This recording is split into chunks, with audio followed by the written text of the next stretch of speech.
What's the most non-sexual NSFW thing that's happened to you or a coworker while at work? 1. Guy came in and asked to use our work toilet. It was a retail job, very small business. I said yeah as he looked desperate and I felt bad for him. Crazy guy shit everywhere in the toilet. Rubbed it into the walls as well. Everything was covered in shit. It was like a horror movie and it smelled so bad, worse than you can imagine. It was an absolute nightmare and I felt obligated to clean it as I let them use it. Never again. Had to wear a sperm suit and breathing mask while cleaning it.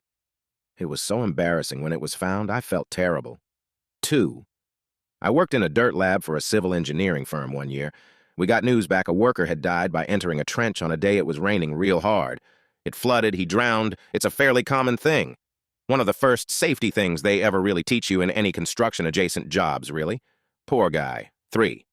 Had a coworker get his leg caught between his stand-up forklift and a concrete wall. He hit the wall. His equipment locked up and he couldn't reach the keypad to do an emergency move. It was an holiday weekend, so only a volunteer skeleton crew was working. He was in the back of the warehouse and his cell had no service. He was in the freezers where it's -5 degrees Fahrenheit. The other guys found him 3 hours later when he didn't show up for break time. He survived and still has his leg, but now that company requires all equipment operators to carry a radio and a buddy system, so if one guy leaves to warm up, so does the other guy.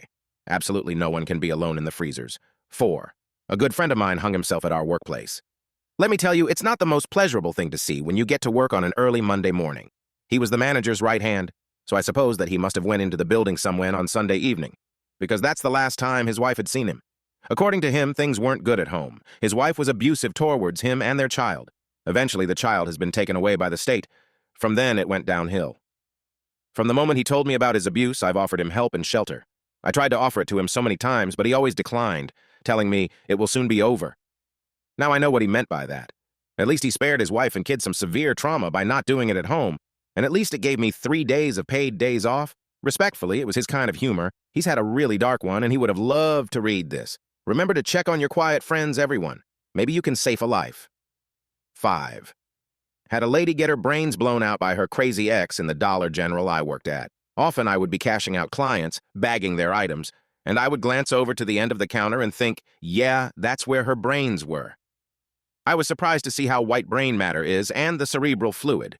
6. I was trying to climb over a rail, but ending up slipping and landing on my balls was down for 20 minutes, and they almost called an ambulance.